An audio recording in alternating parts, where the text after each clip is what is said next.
Good evening and welcome to our candidate forum. This evening we have candidates for the City Commission Group 1, Ms. Marion Phillips and Mr. Bradley Bean. City Commissioner Group 2, Ms. Alexandra Lejeune, Ms. Janice Minshew and Mr. Davis Sturgis.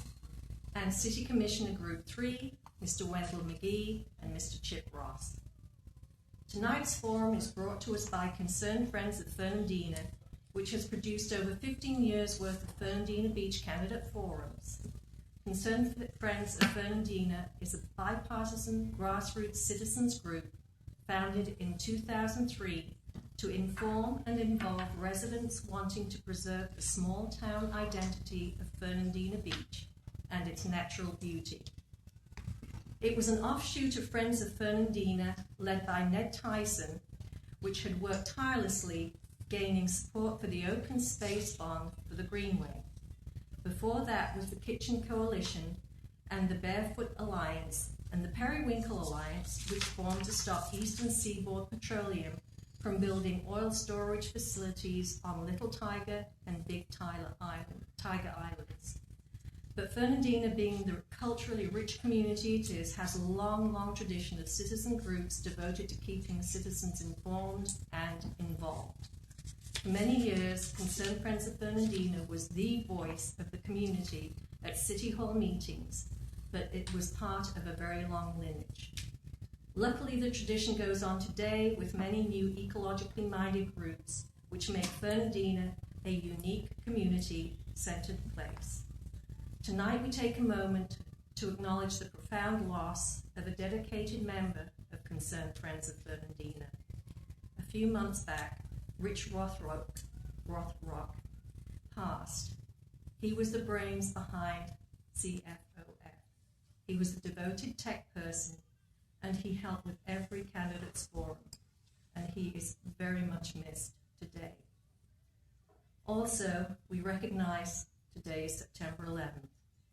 Most of us remember the morning of September 11th, 2001, when 2,976 people from 93 nations lost their lives in New York at the Pentagon and on Flight 93. We remember the first time we heard the news, and we recall the first time we saw those images.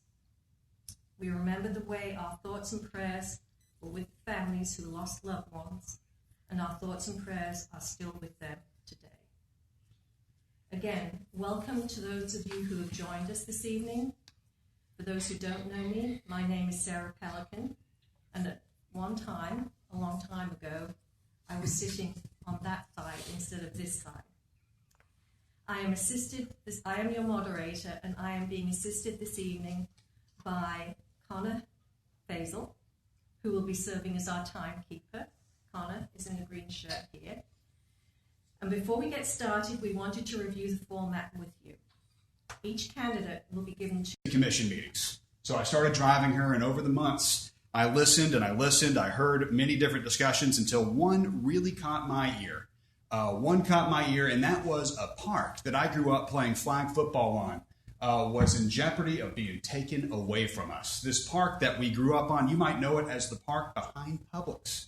The park behind Publix, it was in jeopardy. So we could not stand for letting our open spaces and parks being traded away for nothing. I came back and we took a stand against the decision to let this go. So we lost that day. We lost that park. On the way home, I decided I would run because we can't lose what makes our island great. That's why I ran. That's why I'm with you here tonight. I'm ready to serve. These are great people that have stepped up to the plate. We are fully prepared to have a great discussion. We have great ideas here, and even better, a conversation. I'm looking forward to a great evening with everyone. So thank you so much for having me. I'm Bradley Bean. I ask for your vote November 3rd. Thank you. Thank you. Ms. Lejeune. Thank you very much, Mayor Pelican. Good evening, everyone. It is a true honor to be here in these hallowed halls in City Hall. This is where we hear the voice of the people. It was not that long ago, a little over a year ago, that scores of citizens, including me, spoke out against the the Leggett car-centric complex. And the commission listened. We prevailed. The complex is not here. Yet there have been times when the vote of the city has gone 3-2 in a direction that does not reflect citizen desires. That goes to show that one commission vote matters. Following a series of 3-2 votes against what was clearly the passion and view of the community, I decided to run for city commission to be that reliable vote, a reliable vote to keep our small town character, to prevent hyperdevelopment, to prevent gentrification, to prevent also privatization. I would like to also be the reliable vote to protect our tree canopies, to preserve our dunes. I would also like to be that reliable vote to keep taxes low so that we can retain our character as a small town with a diversity of people, young and old, rich and poor, black and white, and residents and tourists alike. I ask for your vote most humbly and most gratefully. Thank you very much. Thank you. Mr. McGahee, I'm sorry. Greetings and humble salutations to each of you here on this evening. It is a pleasure to be here. I am Wendell K. McGahee, a native son of Fernandina Beach, Florida. As a native son of this city, it is my pleasure to stand on behalf of the people. When I say the people, and as my platform states, diversity and inclusion, regardless of race, regardless of gender, regardless of all types of creeds and religions, on behalf of all people. The time has come that I feel is right for me to take the lead, for me to make a difference. We've seen a lot of things go on since I've been here, just not as long as others. And it is my duty, I feel, to ensure that my hometown continues to change, but in the right way. Change can sometimes be good and it can sometimes be bad. And we know change is inevitable. But we want to ensure good change. And today I am here on behalf of good change. And I am here on behalf of the city of Fernandina Beach. For that reason alone, I ask that the city would consider me, as I humbly vow, to be the next city commissioner for Group 3. Thank you. Thank you. Ms. Minshew. Thank you, and good evening. Hello, I'm Janice Minshew, and I'm running for Fernandina Beach City Commission Group 2. I'd like to thank the concerned citizens of Fernandina for organizing this forum today. So I love living here on this island where I visited family as a child, enjoyed the beaches as a young adult, and made a conscious decision to make this our home over 20 years ago. Since moving here full-time in 2008, I've worked hard to make Fernandina Beach a better place to call home.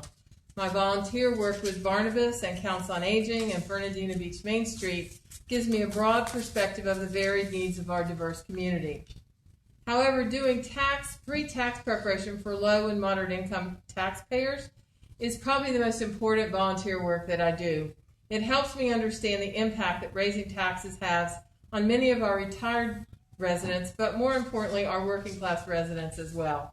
We have to be good stewards of our city finances as we make decisions on city expenditures so that we can keep property taxes under control. As the current chair of the City Planning Advisory Board, I'm working diligently to address ways to improve the comprehensive plan and the land development code. We just enacted changes to the tree ordinances that better protect trees during development and provides for larger fines when our ordinances are not followed. I'm a strong advocate for the Comp Plan Land Development Code rewrite project that's slated for 2021. It is the best way for us to make sure that growth and development is done in a way that protects our natural resources. I have the experience, knowledge, and leadership needed to move this city forward. My promise to the community is to truly listen to you as we make Fernandina Beach a better place to live, work, play, and visit. Thank you for the opportunity to speak tonight. Thank you. Ms. Phillips? Good evening. I'm Marion Phillips, and I'm running for City Commission Group 1, Fernandina Beach, Florida. I'm the president of the Nassau Education Support Personnel Association. Supervisor Secretary of Attendance for the Nassau County School Board, where I also serve as liaison for Juvenile Court, 4th Judicial Circuit. I need to take this down. I'm Vice President of the Florida AFL-CIO and Vice President of Citizens and Public Beaches and Shores. I'm the mother of one son, Wyatt Fenton Lee, who is the jewel of my life. Wyatt's name means little warrior, dweller of the marsh, and his last name Lee. My son is the great-nephew of former Mayor and City Commissioner Joseph Smiley Lee, who is largely responsible for why we have the Greenway today. I'm a lifelong resident who has a heart for her city. I'm the daughter of a Korean War veteran who is 92 years old. I'm the daughter of a commercial shrimper, Miss Janie Thomas, and a lot of you know her. She, along with former State Representative George Crady and Lowell Hall, fought in the 90s to save the Nassau Sound Bridge, where fishermen currently fish every day.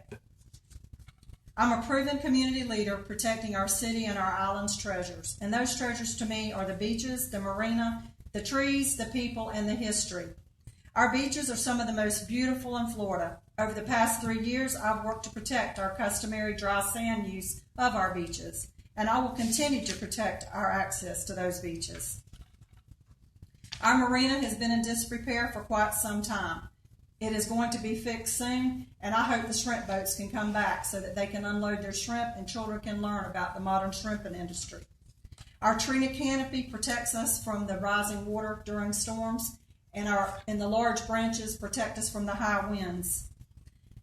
I will cut wasteful spending by working not to raise taxes. I'm asking for your vote on November 3rd to be your next City Commissioner, Group 1. Thank you. Thank you. Mr. Sturgis. Good evening. I'm David Sturgis, your next City Commissioner in Group 2. As a business owner in City of Fernandina Beach for almost 20 years, and as a native of the city, I have a business-minded vision of our future, a primary motive of service to the people and city I care about. My platform centers around 3 major points. First of all, we need to ensure that future and current businesses in the Fernandina Beach area are offered opportunities to become established and thrive. Secondly, we need to protect and secure property rights for our citizens and business owners. And finally, we need to work toward a speedy resolution to a profitable and economical, viable downtown waterfront and marina. These are attainable goals, with having a fiscal, sound budget to operate off of and cutting back on spending. Vote for me, David Sturgis, for a level-headed and common-sense approach to running the City of Fernandina Beach. Thank you. Mr. Ross. Thank you so much. Hi, my name is Chip Ross, and I'm presently running for City Commissioner Group 3. My wife and I made a conscious decision to live here because it's a great place to live. My ambition for the next 4 years is to continue the work with all citizens to maintain a great place to live. My focus is on the entire community. For the past 3 years, I've worked hard to reach out and work with all citizens. It is true that I'm not a warm and fuzzy commissioner. But it is also true that as a commissioner, I am committed to preserving our diverse city and island character. I voted against Amelia Bluff zoning change. I voted against Simmons Road Park, and I opposed the Atlantic Hotel project. I voted to fund resilient police, EMS, and fire services. I voted to preserve the historic district and promote downtown. I voted to repair and revitalize the marina and waterfront and proposed a plan to pay the debt off. I committed to maintaining the integrity of all our neighborhoods. During the last 3 years, I've spent 30 to 40 hours a week attending most of the City Advisory Commission committee meetings, board meetings, many county commissioner meetings, and serving on the Tourist Development Council and the Nassau County Economic Development Board. I do my homework and come prepared to City Commission meetings. When I receive an email from a constituent or a phone call, I usually respond within 48 hours. I show I care about our city and citizens by showing up, by listening to citizens' concerns, and working with all groups to create solutions and opportunities. Thank you. And now we'll start with the questions. And again, Mr. Bean, you're up. And if you need me to repeat anything, please feel free, because I know these can be a little bit muffling. Yes, So, ma'am. Candidates talk about being business friendly and reducing restrictions and regulations. Then they commit to preserving the history and old Florida charm of Fernandina Beach. These can be conflicting goals. Which specific policies or regulations do you feel should be relaxed and which should be made more stringent? Mayor Pelican, thank you for that question. Folks, I believe that our town could be way more business friendly. I certainly believe that. Compared to our county counterparts, businesses have a much harder time making it in city limits. I don't want a business to be punished for being on the wrong side of the street. If there's businesses right now, and I know family friends that have had to take their restaurant out of the city limits and move it into the county. Why would they do that? Well, one of the reasons is taxes. Taxes are so much higher in the city. So one policy that I'm really going to want to push and look at for every instance is taxes. How can we make sure we keep them at a minimum? How can we make sure that taxes are fair and justly apportioned across all of our constituents? How can we keep them low? I want government to remain small. That way we can be more business friendly. That's what I'm all about. I'm Bradley Bean. I'm running for City Commission. And let me say one last thing about how taxes need to remain small. Thank you so much. I got 30 seconds left. There's odd fees and taxes that are in the city government. It's a hard navigational bureaucracy to navigate currently. There's odd taxes that you might not even know about until after you open a business. Let's make sure things are as transparent as possible, and how we can move forward with keeping government small. So let's keep government small. That's how we can be pro-business, and I think the historic aspect of the community just follows. Thank you so much. Thank you. Ms. Lejeune, would you like to respond to that question? Oh, yes, I thought we were all going to get different questions, but so that's a great question for me too. I think that as we look at revising the comprehensive plan, there's a lot of language in there that could be strengthened in terms of protecting our environment and our older buildings. Goal 11, for example, for historic protection, and then Goal 5, I believe, was for the environmental protection. And these, with a simple change in language, we can strengthen the protection. That actually could bring in revenue, because if, for example, we base our policies and our fines on development on the comprehensive plan, and we're able to give ourselves permission to levy higher fines against scofflaw developers, raising all of the consequences for removal of trees without permission, that would actually bring in revenue, as well as serve as a deterrent. I also believe that there are many, many, many ways that we can increase revenues without raising taxes. Because if you look at the way the budget is allocated, there are plenty of sources of revenues other than ad valorem. And that's just the beginning. I have many more ideas, but I've gotten the call, so I will cease speaking at this time. Thank you very much for the question, Mayor Pelican. Thank you. Mr. McGahey? Would you restate the question for me, please? Okay. Candidates talk about being business friendly and reducing restrictions and regulations. Then they commit to preserving the history and old Florida charm of Fernandina Beach. These can be conflicting goals. Which specific policies or regulations do you feel should be relaxed and which should be made more stringent?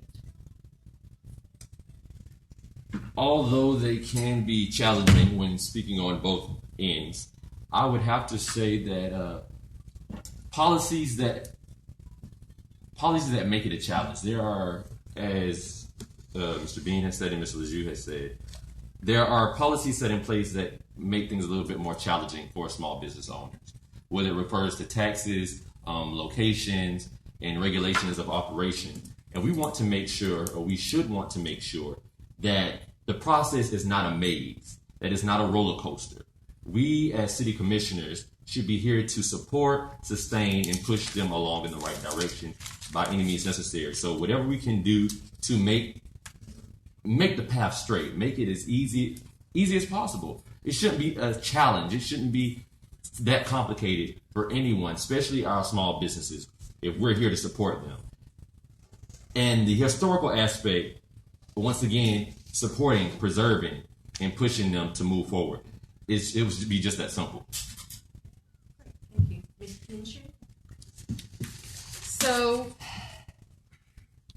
it is sometimes hard to do business with the city if you're a small business owner, and I think a lot of that has to do with process and with the siloed ways that the organizations are structured within the city. I think there is a lot of opportunity to redesign and reorganize so that we can make the processes easier and more straightforward. We also need to remember that Florida is one of the most regulated states in the country as it relates to businesses and business development and development in general. So many of the rules and the things that people feel they have to jump through are actually nothing that the city has imposed, but in fact are state requirements. We can do a better job, I think, of helping people understand. I think the technical review committee that's in process now is a way to help business owners understand. But I do think that there are many systems and processes that can be improved to make it easier for businesses. And again, I think that the work that the comp plan does and the historic district regulations do to maintain the historic charm of the downtown area in particular are appropriate, needed, and I think are pretty close to being reasonable, particularly for the business owners. Thank you. Thank you. Right on the button there. Okay. Ms. Phillips, would you like to address that? I understand the question. I've never sat in this seat before, so I'm not real familiar with the businesses and having conflicts with the city. But in my opinion, most of the businesses downtown are very friendly. If you're talking about friendly with the city commission, I believe that there needs to be negotiations. There needs to be, they need to work together. And there are business owners downtown that I've known for many years that still own their businesses. And when people move here and they decide they want to get a business here, they know what is entailed with that. They know the historic aspect of it. I mean, they've done research before they move here.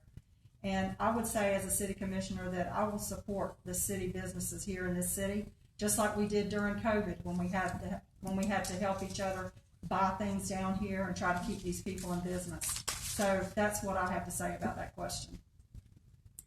Thank you. Mr. Sturgis. Thank you. I believe as a small business owner myself and spending many hours as well as being on the code enforcement board that there are many areas that can be improved with our city government. There are many areas that can make things more streamlined. There are many areas that the process, starting from what Ms. Minshew said as far as the TRC board, it has improved over the years. I have firsthand experience with it on a day-to-day basis. So the opportunities that need to happen in our city are more tax reductions, more opportunities for small businesses to come in and have a little bit better playing field if they are in the city limits. Like Mr. Bean said, they're getting penalized for extra taxes on seats, extra taxes more than the county would pay on water or on utilities. If there's a way to fund those through other revenues, that's what I want to try to approach. The revenues that can come from other areas instead of taxing every single business owner, especially the small ones. Thank you. Thank you, sir. Mr. Ross. Thank you.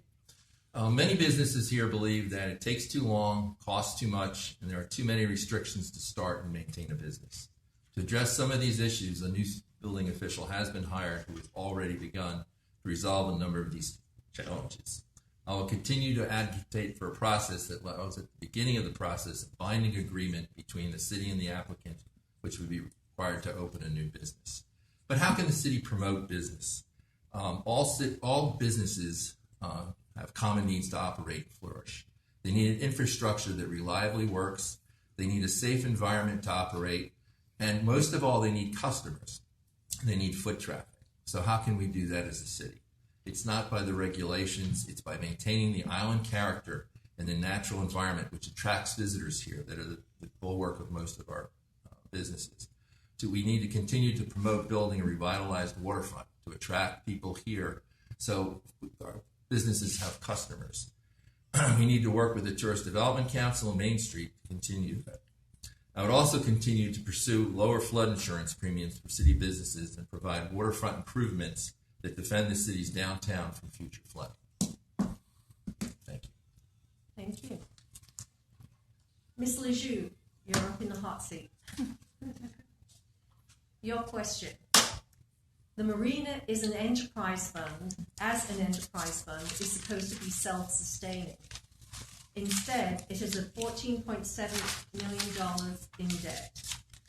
The annual debt service on the original financing bond is $393,000. The Marina Fund owes $9.6 million to the city for repair costs from 2 hurricanes. So far, FEMA has committed to reimburse $1.88 million for repair. Annual gross revenue of the marina in its last fully operational year was $87,000. Without intervention, the loss will worsen every year. Indecision is a decision. As a city commissioner, how would you propose to remedy the marina's situation? Thank you, Mayor Pelican.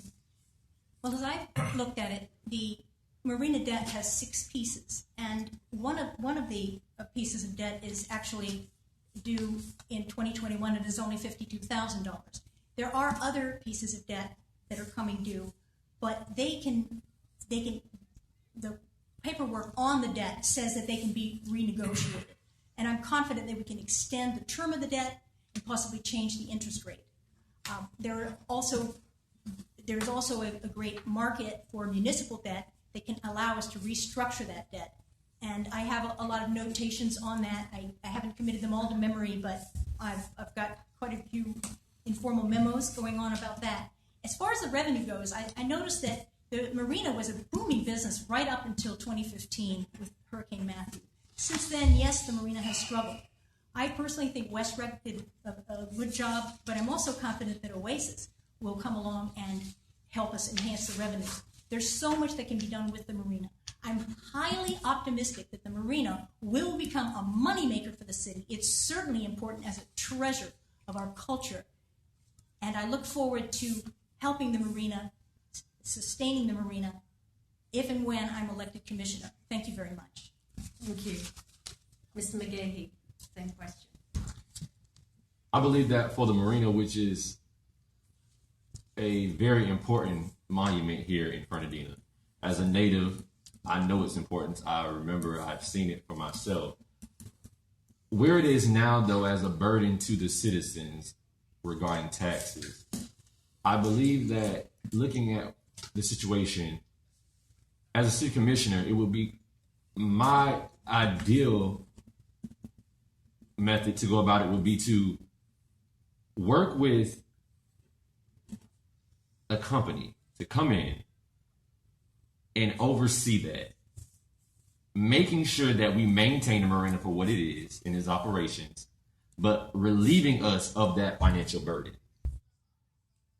Now, there is also the option of getting that fuel going, as we know is in the works, and trying to get all ends of the marina back open. Right now, it's at half capacity. There are many of the docks out there that can only get half boats in. Therefore, we're only getting half the money. But if we can handle that and get it back functioning full force, then we'll be those will be my 2 options as a commissioner. Thank you. Ms. Minshew? Thank you. So regarding the debt, it is long-term debt and it is big. It needs to be evaluated. It needs to be refinanced into some kind of longer-term bond so that we can, on a stable basis, know every month, every year, how much we need to do to pay the debt down.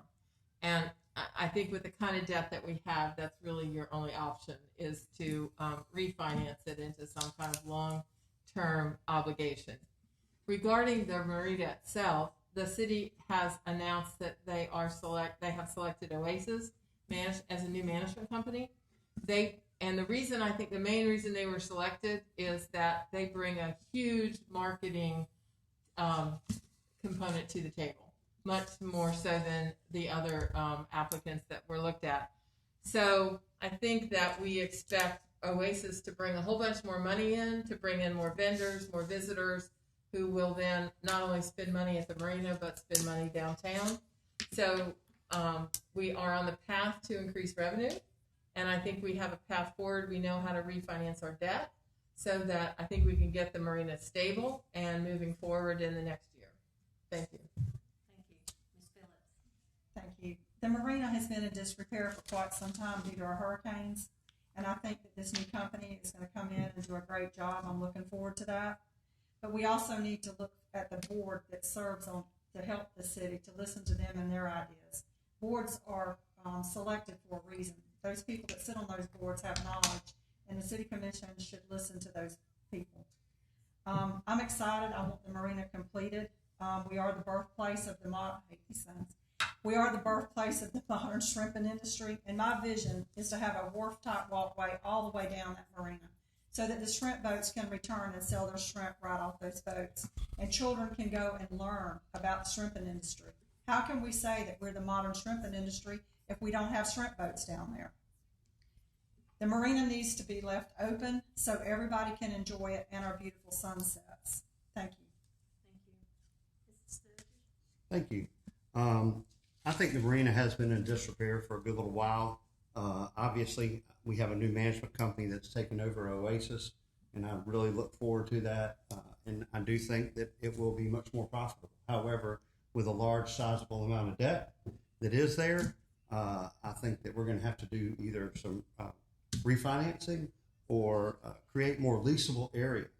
I look as the marina as well as the whole waterfront downtown.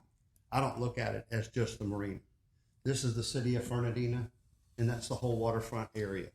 I think that there needs to become more leasable area, whether it's boat slips or it becomes small project leasable area for businesses. Something needs to happen down there to create a better environment like you see in other downtowns, where there's a walkable deck, where there's more open areas, where there's more leasable area. All those things need to happen to create a better environment and get things on a positive level. So, and then refinancing the debt would be a great idea.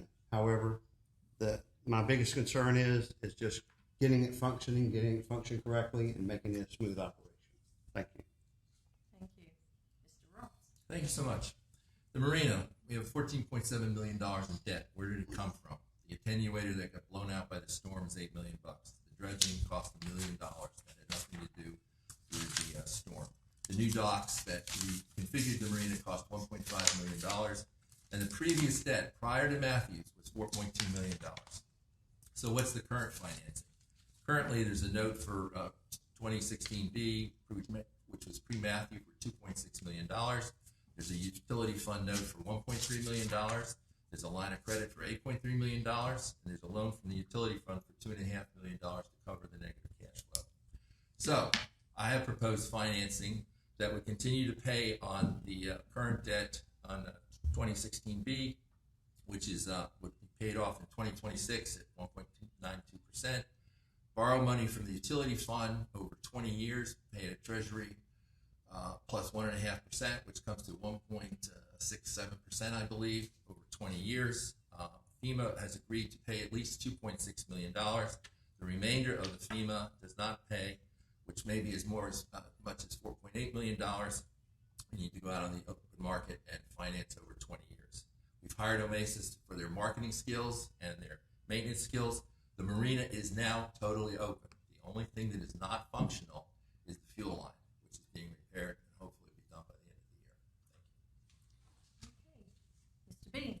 Mr. B? Thank you again, Mayor Pelican. This is another great question that we need to answer. I want to start by saying anything is possible when you work together. Anything is. I want to be the candidate that's ready to work with our federal partners to fix this issue. I don't think we're done with FEMA yet. I want to work with them And I want to be the guy who is ready to stand up to the federal government to fix this. Let's see what we can get before we finish tapping that route. Number two, I am excited about our public marina and keeping it public. There's a lot of optimistic indicators out there about how the marina will be doing in the near future. Number one, I was here at one of the recent Marina Advisory Board meetings. At that meeting, data, I'm a data-driven guy. One thing I saw was from the years 2010 to 2015, we saw year-over-year increases in terms of revenue from both our boat slip fees and the gallons of fuel sold. That was increasing every year right up until 2016, which is when a little known storm happened, and that caused us to have a big steep decline, and that's where we are today. I have faith that, but hopefully, with everything working out with these storms and whatnot, we can stand firm. Our marina has had a tough shake, but is still here because of it. Going into the future, I feel optimistic, and I'm ready to see where that future takes us. Thank you. Great, thank you. Mr. McGahey, your question. Last year, the city made a one-time commitment of $1.2 million to acquire land for conservation. During your first term as commissioner, will you support a referendum to raise money for the purchase of land for conservation? If yes, why? And if not, why not? I would say that as a commissioner, I would be in support of taking that land and placing it into conservation. It is absolutely important to me, as I have stated, that we monitor the growth and development that takes place here. We know moving forward, once again, things will change. By taking the property and making sure that and purchasing it and placing it in conservation, we for sure can obviously monitor and maintain it. That would be the easiest way, I believe, to go about handling the situation, as far as making sure that we are protecting ourselves, that we are protecting our home. Thank you. Thank you. Ms. Minshew? So whether or not I would support another referendum is an it depends answer. I think it depends on what's happening with the current money and with the properties that are up for consideration. I think that we need to understand how we work with the North Florida Land Trust better, and how which properties that we look at. If we just kind of just say, okay, we're going to buy this lot and this lot kind of willy-nilly without any real clear plan, I can't support that. But if we have a clear plan with properties that are identified, it makes sense why we would want to preserve that land, then I'm certainly willing to take a hard look at another referendum, but I don't think we're ready to do that yet. Thank you. Great, thank you. Ms. Phillips? Yes, ma'am. I understand the question. I'm very much in favor of buying conservation land and preserving our natural history our natural resources that we have. The animals right now are having a hard time finding a place to live because of the trees that keep getting taken down. I'm excited that the North Florida Land Trust has purchased some property. One of the things that has really upset me lately is the monstrosity hotel that has been built down at the beach. In my opinion, that hotel never should have been built. That land should have been used, and those trees should never have been taken down. It should have been for parking for people so they can access the beach. Also, I'm not in favor of Salt Life being built where it was at. That is a wrong place for that to have been built. That right there, they're taking up parking places for people so they can't access our beaches, and it's encroaching. I do believe in conservation. Like I said, my son's great uncle is Joseph Smiley Lee. And if it hadn't been for Smiley, I don't think we'd have the Greenway. Y'all can do the research on it. But yes, I am in favor of protecting our conservation land. Thank you. Mr. Sturgis? Thank you.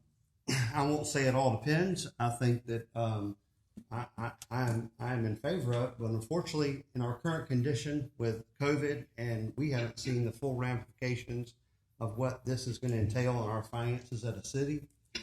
We're in the beginning stages of it and not the middle or the end stages of it. I would say no, I would not support it currently. However, I would love to support it in the future, but I feel during our current situation, I would look for avenues with the North Florida Land Trust, as well as other avenues for donors, as well as donating myself to purchase land. I just don't think that it's going to be affordable in the city budget with the other things with the downtown Fernandina area that need to be improved to currently afford a taxation and more on our budget. Thank you. Thank you. Mr. Ross. Thank you so much. So, land conservation. I was one of the city commissioners who worked with my colleagues to form the land conservation program ordinance that was currently passed. We also formed a land conservation fund. It was created and funded. It's over $1.5 million. We've spent some money, so there's about $1 million in that fund. And also was instrumental in creating the partnership with the North Florida Land Trust, which was formalized lately. And we continue to go out and look for environmentally sensitive land. The land up on 11th Street that the city has bought was instrumental in finding that property and getting it bought through with funding from the North Florida Land Trust in conjunction with the city. As far as how do you pay for all this? Well, the Greenway bond was passed years ago, and that Greenway shows up on your tax receipt as an additional thing. And it's a small amount of money, and that will be paid off in about 2 years. So one idea is to continue that, go back to the votive referendum at that time. The environment is conducive, and redo that. The second thing is to take money from the amount of money every year from the Parks and Rec Impact Fee Fund and use that to fund the buying of conservation land. Thank you. Thank you. Ms. B. Absolutely. Conservation is one of the most important things for our island. Part of what makes our island great and why we all love to live here is our natural beauty. As you walk around, you see this beauty. It's everywhere, from our beaches to our greenway, all around us. That being said, right now, during COVID-19, people are hurting. Today, right now, Nassau County unemployment is at 7.6%. Compare this to same time last year when unemployment was at 3.2%. It has more than doubled in a year, which is a big number, and a large amount of people right here at home that are suffering. How can we help them? I think the answer is keeping taxes low.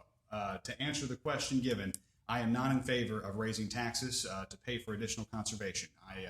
I will do whatever I can to make sure our taxes stay low and our people can afford to stay in their homes. Thank you.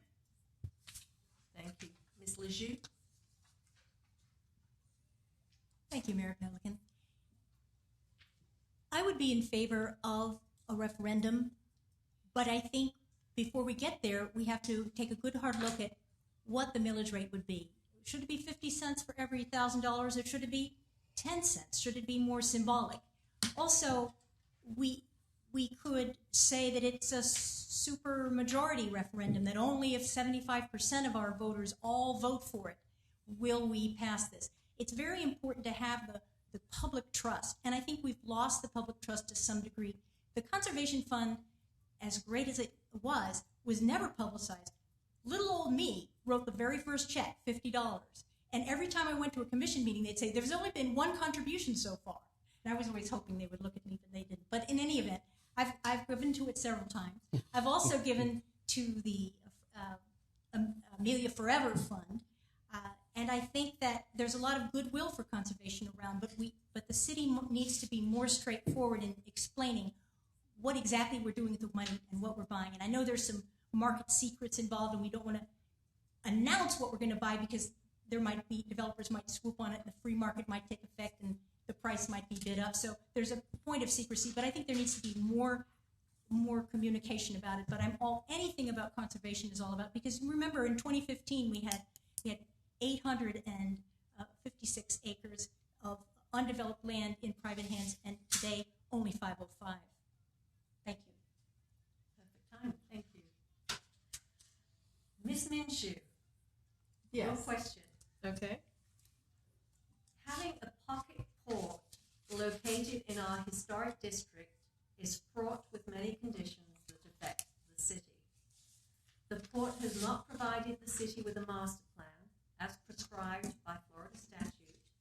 The port has initiated discussions on further expansion into the residential historic district with construction of commercial and industrial structures, including warehouses. The port has expressed a desire to demolish the historic structure housing the customs office in the historic district. And for the last 2 years, the port has refused to pay the city the annual $50,000 for city services in lieu of taxes. Currently, the port is building a 25,000 square foot warehouse without going through the steps for permitting and paying impact fees. Should the Ocean Highway and Port Authority have to follow city ordinances and laws, if they refuse to do so, what should the city do? So the city's relationship with the port has been difficult for a while. We are in the process of taking them to court over the yearly payment in lieu of taxes, the pilot, $50,000.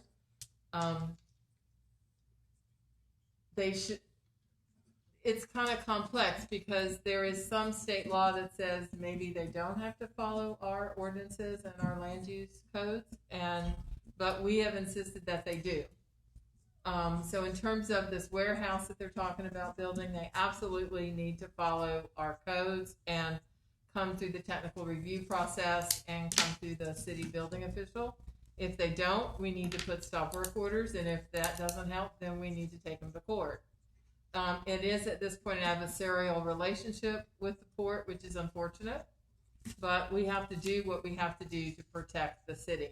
The port is a valuable asset, and so one of the things I think we have to work at over time is how to improve that relationship and figure out how we can better partner with them. Perhaps changing commissioners on both sides of the fence with elections makes that a little easier.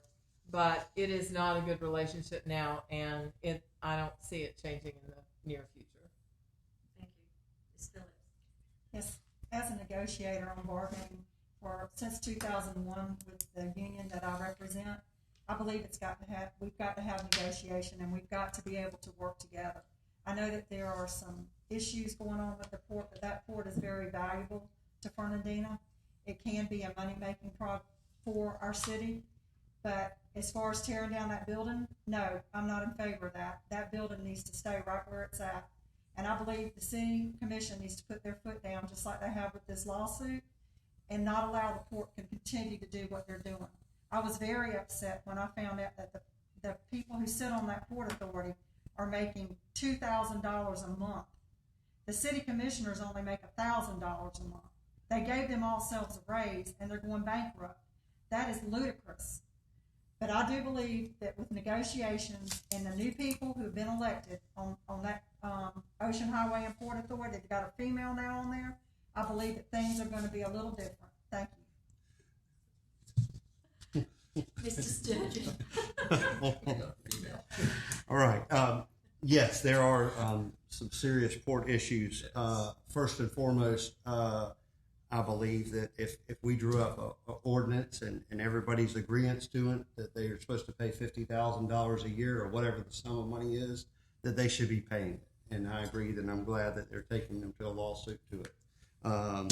However, first and foremost, no historic structure should be removed from this city, no matter what. For whatever reason, they can work with the space they have or expand into the space that doesn't involve a historic building.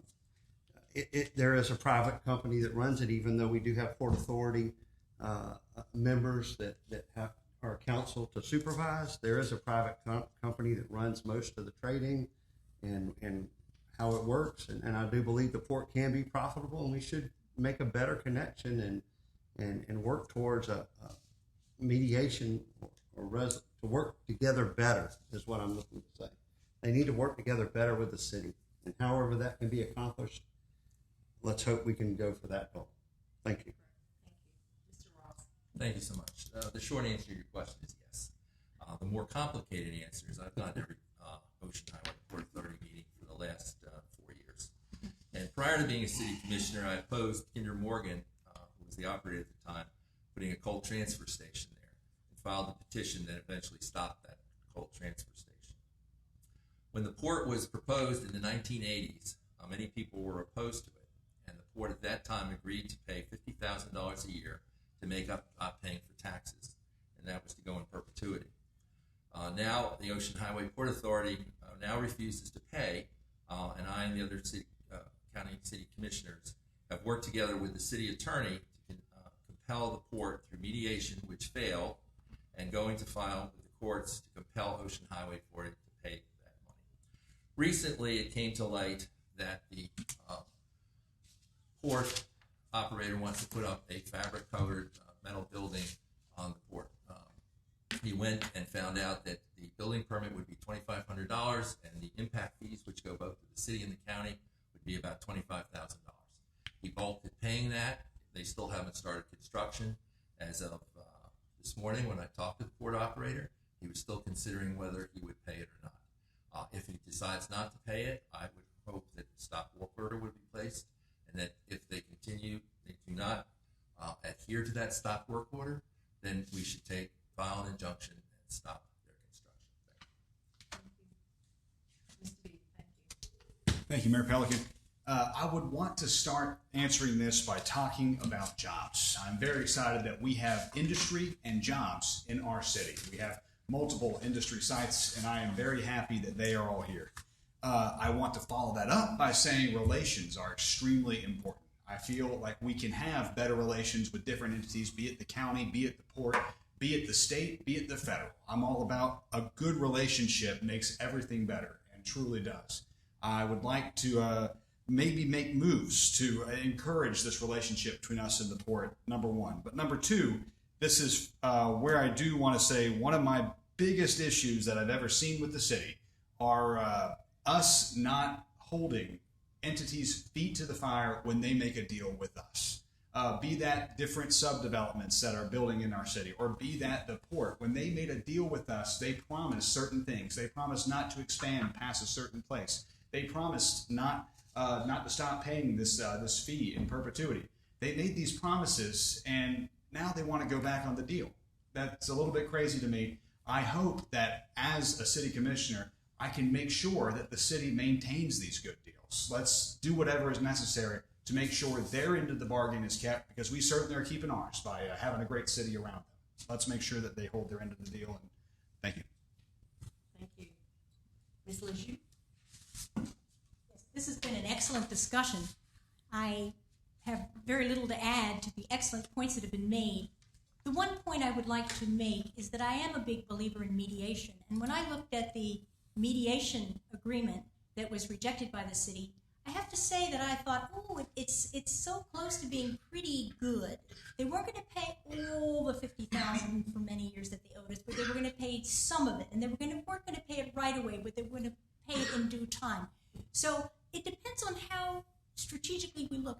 Are we going to win a lawsuit, or would it be better to just go back into mediation and get some moderate compromise so that we have a basis for a good relationship? Because we really don't want an antagonistic relationship with the port. And I agree 100% that old building should not be demolished. Thank you very much. Thank you. Mr. McGahee? As just about all of us have said here regarding this matter, it is obvious that the port is a significant part of Fernandina. Words came to my mind that I've heard since I was a child. It's not necessarily what you do, but it's how you go about doing things. If there has been a contract, or a deal, if there has been a plan set in place, then of course both parties should be expected to hold their hands. With this payment, they should be responsible for it. That's their end of the deal. This building, anything historic, should stand. That should be a given. It is important that we impart collaboration here. Once again, it's a two-way street. You hold your end of the deal, we hold our end of the deal.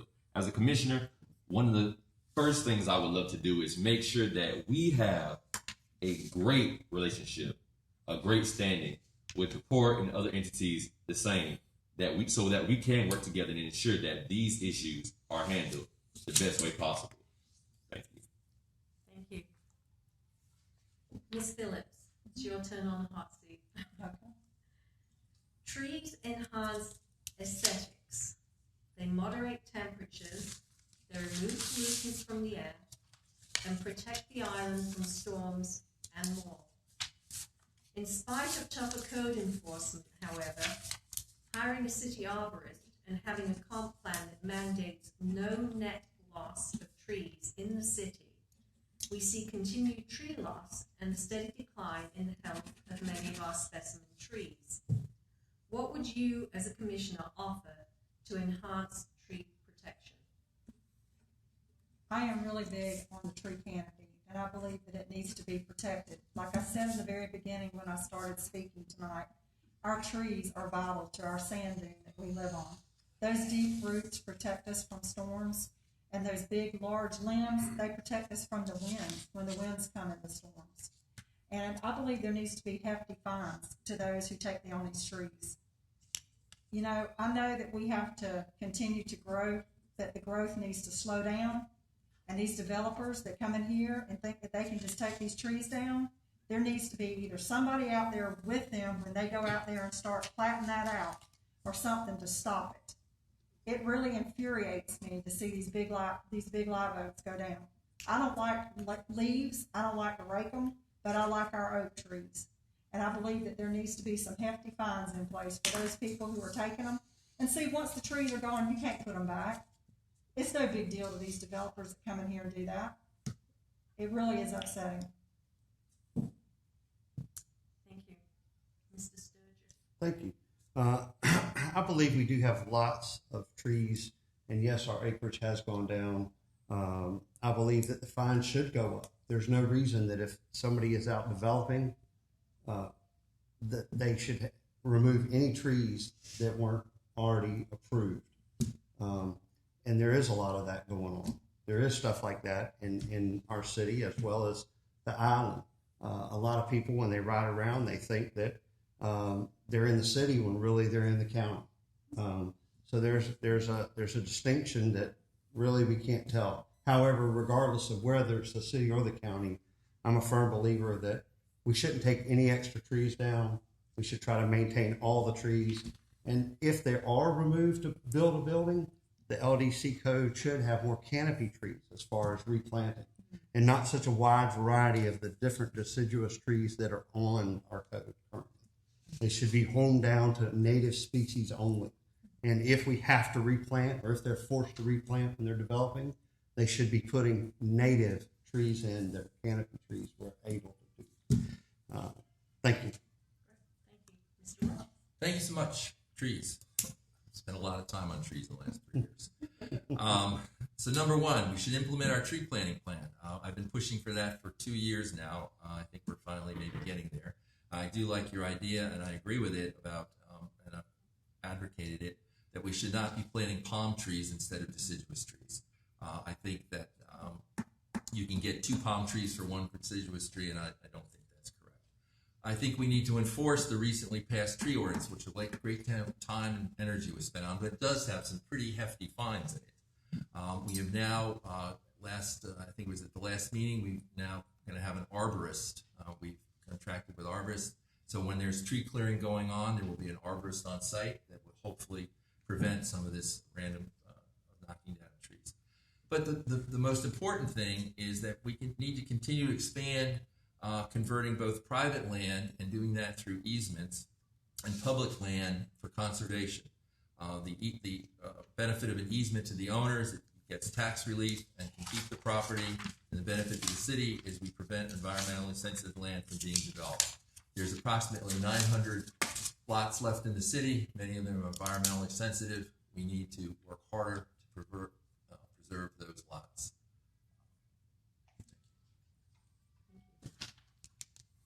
Yes, ma'am. Mayor Pelican, thank you. I definitely think we need to protect what we have in conservation. One of the things that I was proud we did on the Charter Review Committee was We added something you'll see on your ballot in November if you approve it, which makes it extremely hard to sell conservation land. We never want to do that. If this is approved in November, it'll make it extremely hard to do so. We can protect what we have. We need to enforce our tree ordinance. Let's make sure we enforce it, uphold the fines to the fullest extent of the law, and make sure that everyone is complying with the law that we have as a city.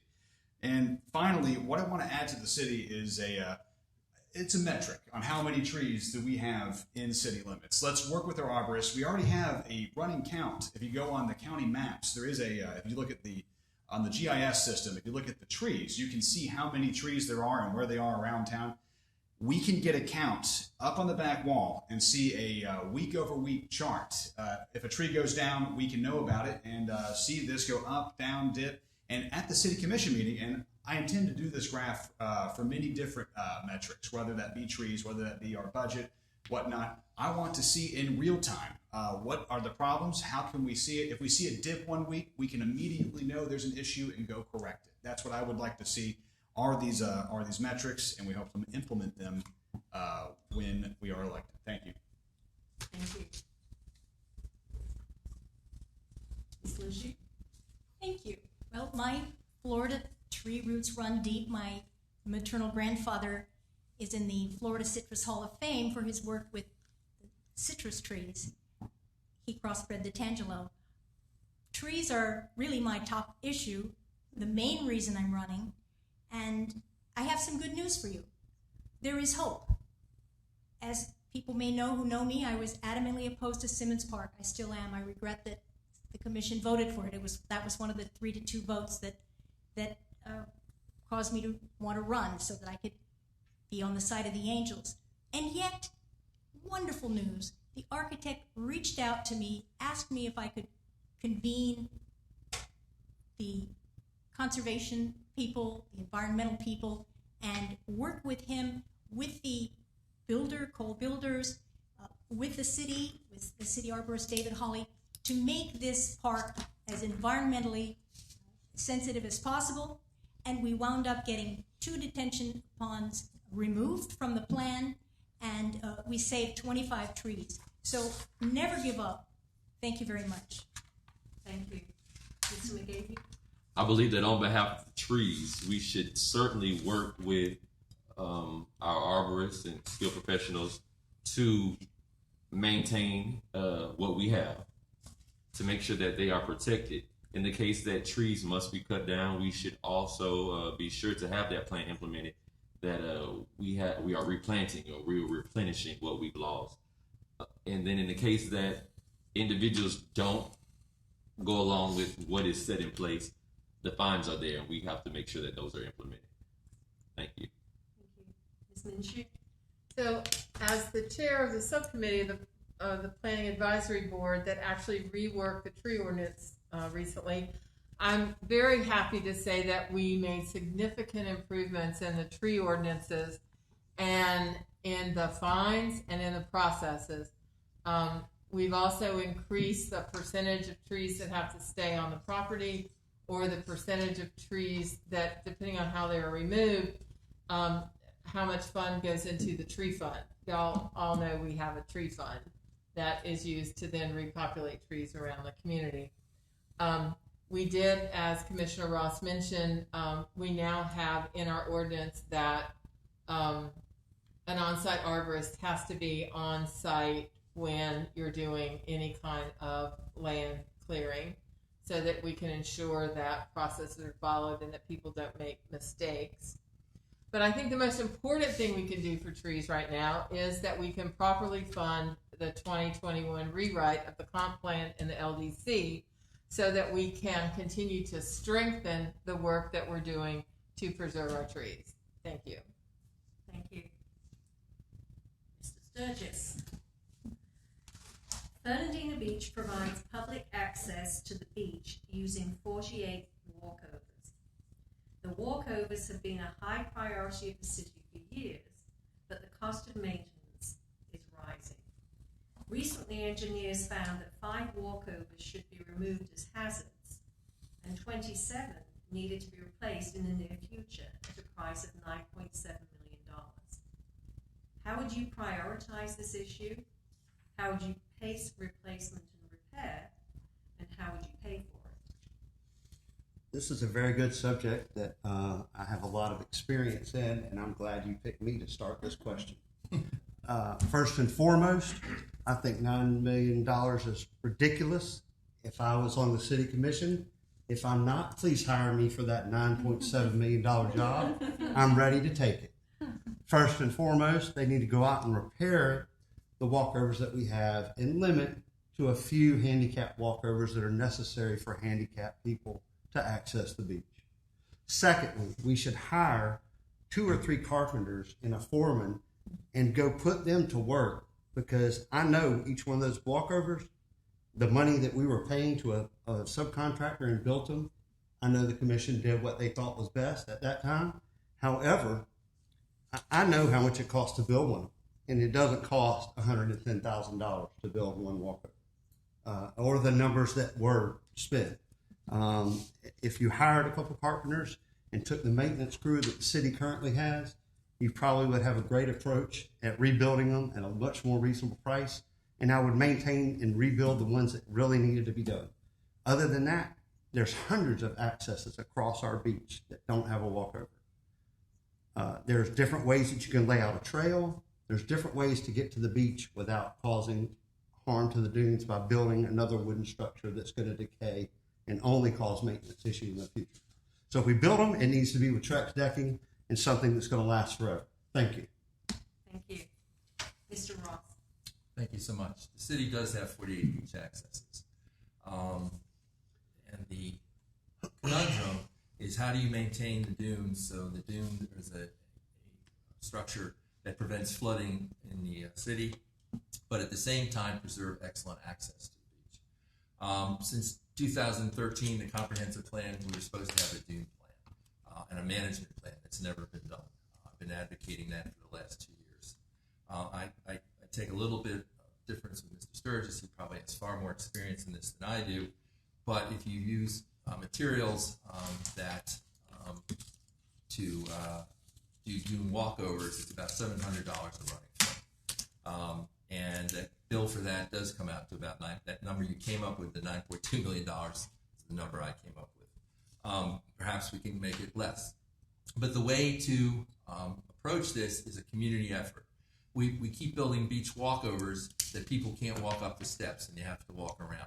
So what I've proposed, and what just came to fruition at the PAB, is to form a committee that's going to meet with different people in the community who have expertise in this and want to participate in this, and come up with a plan of not only what to build, where to build it, when to build it, but how to fund it. And that's a community effort that I look forward to happening with the planning board.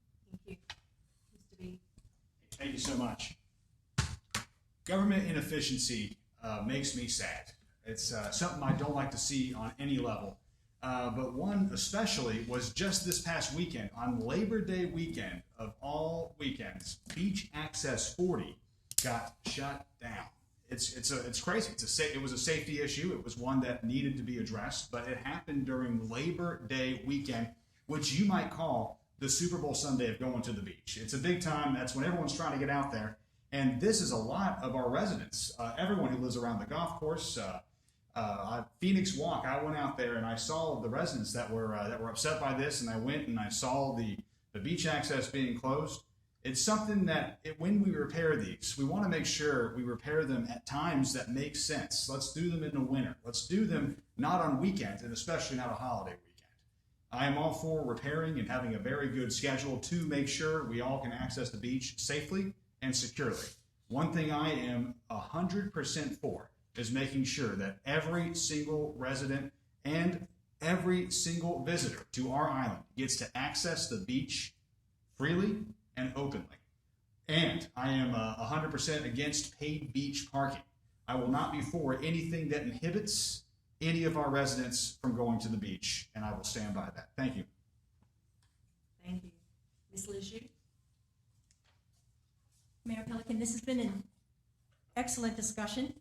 I have some items to add. One is that our Tourist Development Council is currently spending some 65% of its of its revenue on advertising, and from the bed tax, the 5% bed tax paid by the hotels. I believe that it is legally possible to ask them to lower that amount spent on advertising and to increase the amount invested in our infrastructure.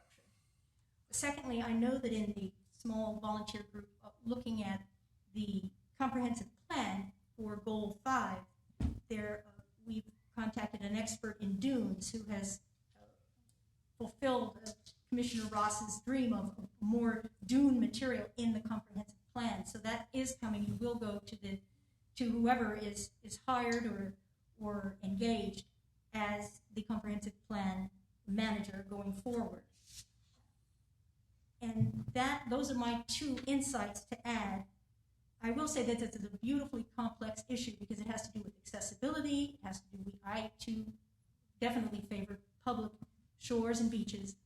I want the best for our differently able citizens, and I want us to have a very strong dune system.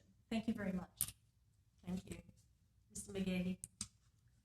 No, I am not an avid beach goer. I hardly ever go to the beach.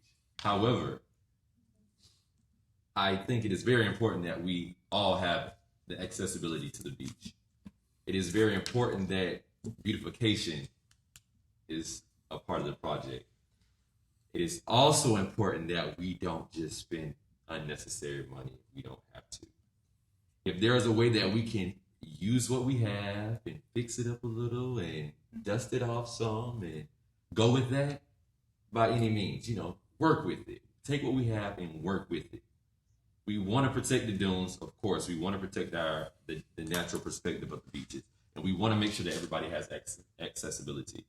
So it would be simply, come up, do our best. I would do my best as a commissioner to make sure that those two are at the forefront of the issue regarding our beaches so that our citizens have accessibility, that it's beautiful for them to enjoy, so that we're not just, doing anything more than we have to do, especially when it comes to expenditures.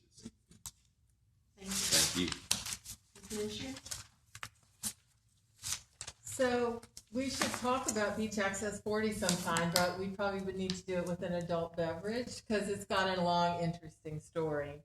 But regarding beach access management, I am pleased to say that the Planning Advisory Board has appointed one of our members to be the chair of a subcommittee that will actually create a beach access management plan that can be managed and worked going forward.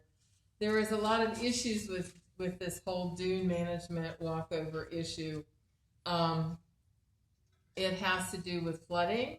It has to do with flood insurance policy rates. It has to do with accessibility. We may not always be able to have these big wooden dune walkovers like we've got now going forward. But we will be able to, I think, safely deal with each one of the beach accesses individually. Where the money comes from continues to be an issue, and we'll have to continue to work through that, whether it be grant money, TLC, the money from the tourist development or money from the general fund. All of those things have to come into play with how we're going to pay for this. Thank you. Thank you. Ms. Phillips? Yes, ma'am. Our beaches are some of the most beautiful in Florida, and over the past 3 years, I've worked to protect our customary dry sand use of our beaches, and I'm going to continue to protect our beach rights so that everybody can access them, and I'm totally against paid beach parking. What I think needs to be done, and I came to a city commission meeting one night and said this over a year ago, that the beach walkovers could be adopted by those in the community, like Mr. Sturgis is a builder, Lowell Hall's a builder. Some of these people that have that expertise take children with them so that they can learn the carpentry skills. I'm glad to know that there is a committee, and I'm hoping maybe they'll use some of that idea. But the money needs to come from the TDC and the bed tax. There's money that comes in here that can work to fix those beach walkovers. Thank you. Thank you. Our final question. Are you ready, Mr. Ross? Probably not. Okay. The downtown riverfront is experiencing more frequent flooding. In 2016, a U.S. Department of Defense study predicted flooding frequency at nearby military facilities. In Mayport, the Navy base in Jacksonville, predictions say the tidal flooding would increase from 7 times a year to 150 times by 2050. Kings Bay would increase from the 2.5 times now to 56 times a year in the same 30-year time frame. We sit between the two bases. Given these risks, what should the city do in the next few years to prevent or mitigate tidal flooding in the city? Good question. Thank you. Well, the city should do exactly what it is doing. What the city has done is we're looking at waterfront development. And the waterfront, I call it a sandwich. There's a waterfront resiliency, which is the seashore, the sea line, the coastline. Then in between that is an area park, and then there's Front Street and with the railroad. And the city has hired engineers, and actually at the next city commission meeting, there will be a presentation on what they are recommending for resiliency for the waterfront. And they have come up with a plan that will protect the city to 9 feet above flood tide, which is what essentially would protect it against a storm like Dora. So what the city has done, and we're looking at how you fund that, and there's a plan for that. The major part of what I believe needs to be done now is to work on that resiliency plan of putting in stormwater and flood protection on the shoreline, which would go from the plant up here all the way down to the port. And that's the plan that will be presented at the next city commission meeting. Thank you. Great, thank you. Mr. B? Thank you again, Mayor Pelican. Friends, we've already seen what this could look like. During Irma, I think we've all seen the video of the water coming up Ash Street, bringing a sailboat with it. It was unreal and it was scary. What I want to focus on, and it's very important to me, to focus on protecting our downtown businesses and our historic buildings. We need to look into innovative solutions. We need to find out how can we make this happen, and we need to pursue those options as we do it. I am very in favor of planning ahead rather than planning later. So this is definitely something we will be looking at if elected. We'll make sure that we are protected and we are ready for the future. Thank you. Thank you. Ms. Litchfield? Thank you. I think some of the greatest employees our city has employed are in this area. Andre Desolette, storm water management, is quite an expert. And as we work with this external consultant, as we work with internal staff, we need to look at every possible way to make sure that the way we protect our shorelines against flooding is up to the latest and greatest technology. I follow a group called Smart Cities that looks into how cities can become increasingly environmental.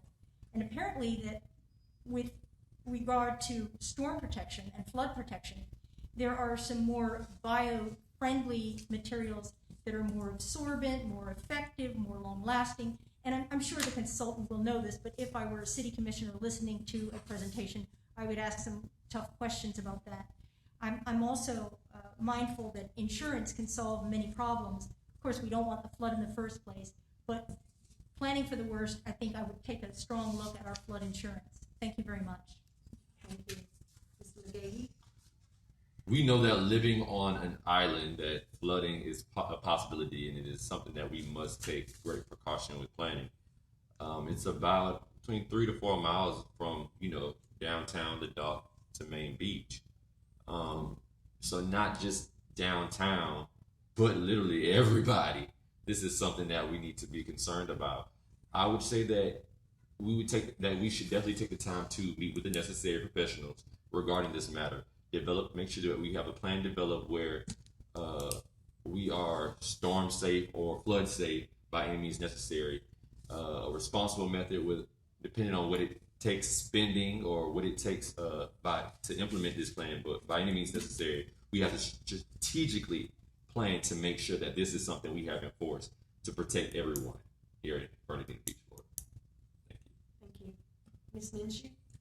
Thank you. So I do think the city's taken great strides in managing flooding and stormwater by hiring a stormwater director and creating a more robust stormwater department was a good thing. I think all the work that's being done right now with consultants down at the waterfront are all focused on resiliency issues and how we're going to do that. It's going to be really expensive, so we're going to have to really figure out how to do that.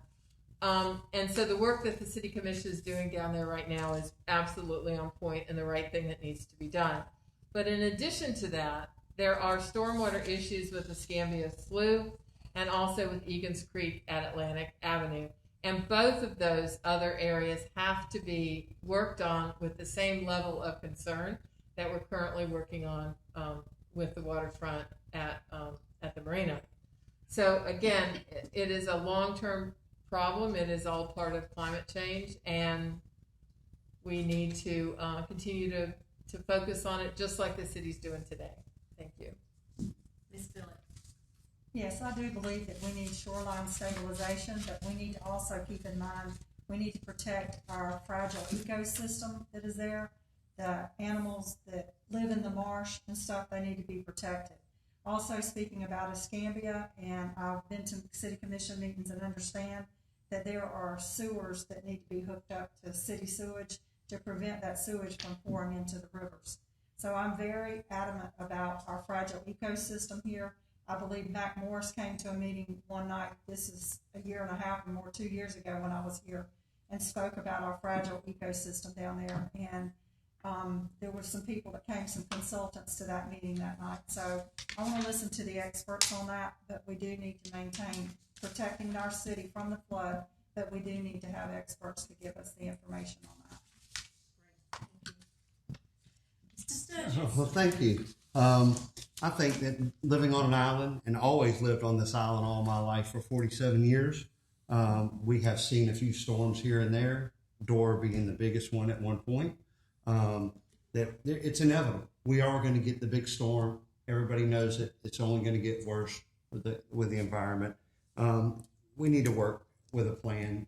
The city is doing a great job currently at focusing on the stormwater, and Andre Dissolay is a super employee for the city of Fernandina Beach. He knows his stuff, and he's really educated. So as far as the plan goes, I think we just need to design for stormwater. The main concern is when the water gets high, where is it going to go? As far as the Escambia Slough, the marshes are a very fragile environment, and I spoke in front of the city commission a few meetings ago, and it's an issue with the sewer that needs to be corrected, and it has been brought to the attention, and hopefully it will get corrected soon. The St. Mary's Riverkeeper brought it to my attention, and hopefully they will resolve that issue. But as far as the storms, protect our marsh and get a budget, and let's strengthen our stormwater and whatever needs to happen, and even if it involves with a seawall. And building a seawall a little bit further in each direction to protect our downtown businesses. Thank you. Thank you. Well, that wraps up the question and answer portion of our evening. So we will start with Mr. Bean again. If you wouldn't mind, you have 2 minutes to wrap up and tell us why you should be elected. Hey, and for the last time tonight, thank you, Mayor Pelican. It is a real pleasure. I will end the same way I began, by thanking the Concerned Friends of Fernandina for hosting us all tonight and putting on this forum. Thank you, Ms. Julie. We appreciate you all. It is my honor to run for commission, just like my dad did before me and my grandfather before him.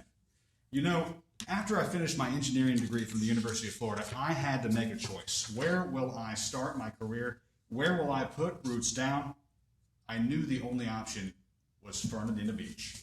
I knew the only option was to come home. Since I've been home, I've become a homeowner. I've become president-elect of our local Rotary Club. I've coached the high school robotics team, given time back for the kids there. I've served on a Chamber of Commerce committee. I've served on a Fernandina Beach City committee. And I've already started serving the community. Tonight, I'm ready to start serving you. Together, we can accomplish anything. Together, we will put Fernandina first. I'm Bradley Bean, and I ask for your vote November 3rd. Thank you. Thank you. Ms. Lejeune? Thank you, Mary Pelican, and thank you, Julie Ferrara, and thank you, concerned Friends of Fernandina, and all who are listening. I hope you share my enthusiasm for the future of Fernandina, listening to all these excellent candidates, all of us ready, willing, and able to move ahead to serve this wonderful city. Some people have lost hope. Some people have moved from the area. They didn't like the hyperdevelopment. They thought Fernandina Beach was changing too fast. We don't see them anymore.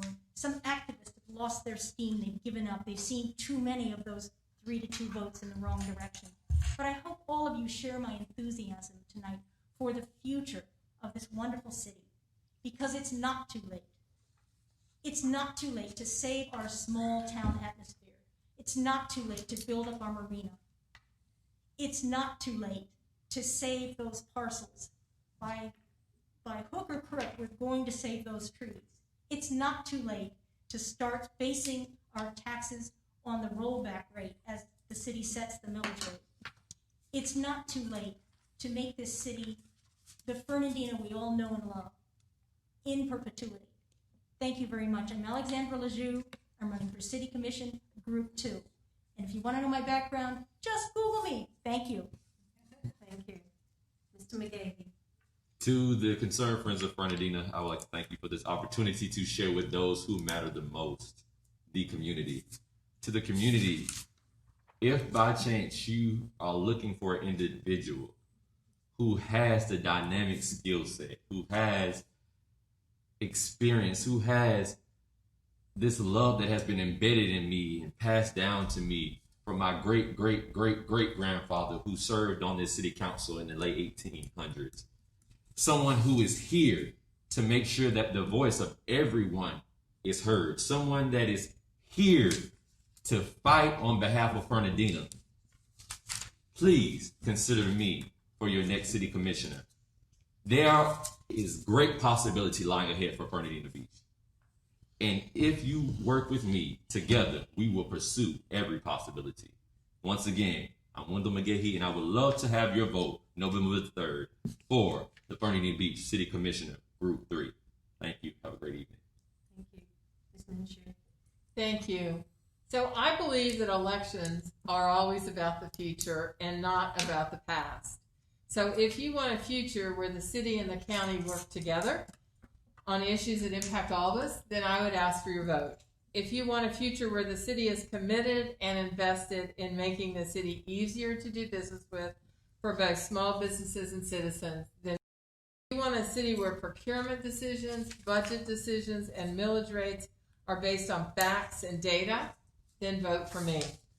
If you want a future where growth and development are governed by a comprehensive plan and land development code that clearly represents our community vision and strictly enforces that vision, then please vote for me.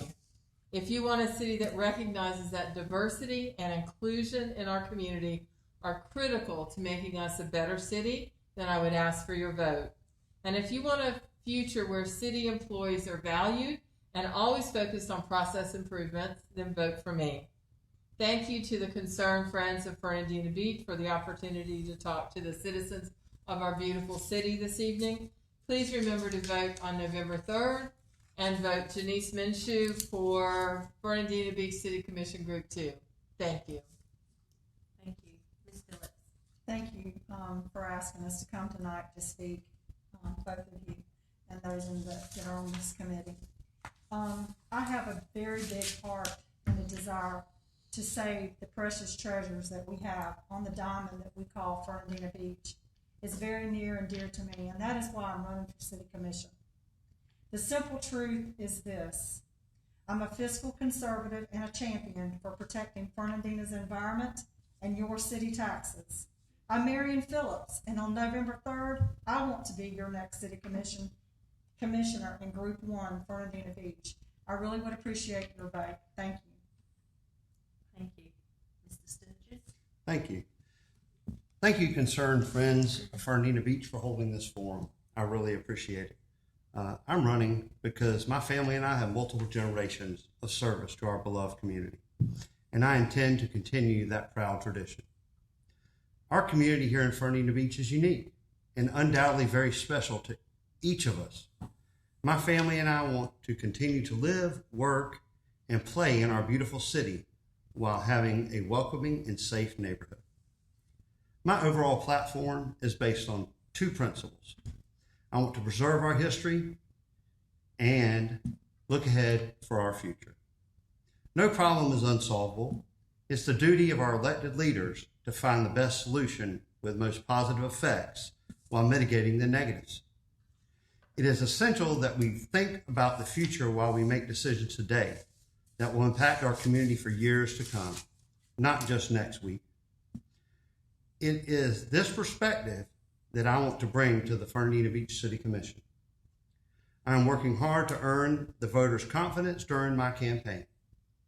I would like to ask that you consider joining my team to elect a common sense leader to our City Commission.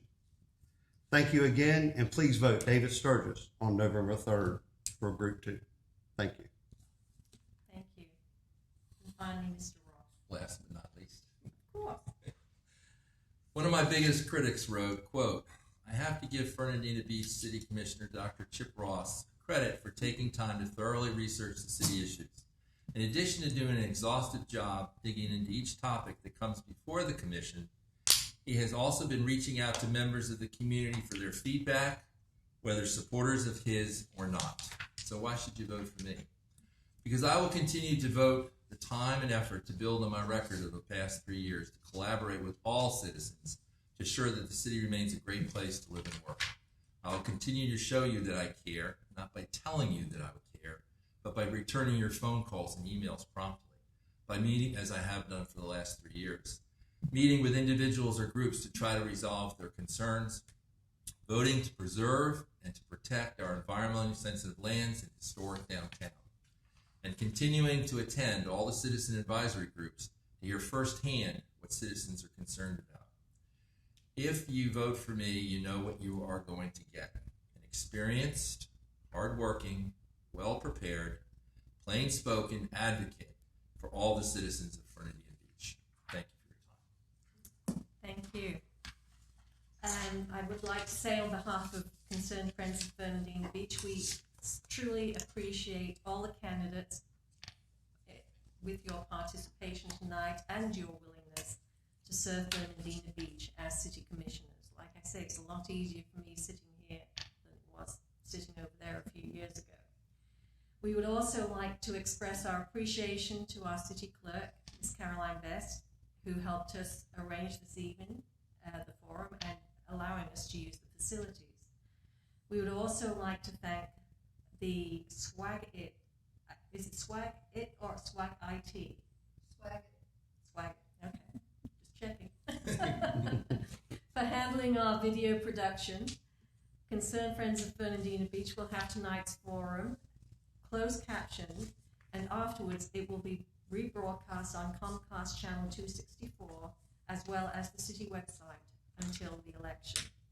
Please tell your friends and neighbors that the rebroadcasts of this candidates forum will be replayed and available for their viewing in about 1 week's time. Voters are reminded again that Election Day is Tuesday, November the 3rd. And just a word to point out, the Fernandina Beach election materials, as you all know, in an election year like this, you will have probably more than one page. And most people, by the time they get to the end, give up. Do not give up. Continue to the very end, because that's where we will be. and so I cannot stress that enough. Hang in there. Get to the end. This is an important city election. So again, thank you very much for your participation, and everybody have a good night. Thank you.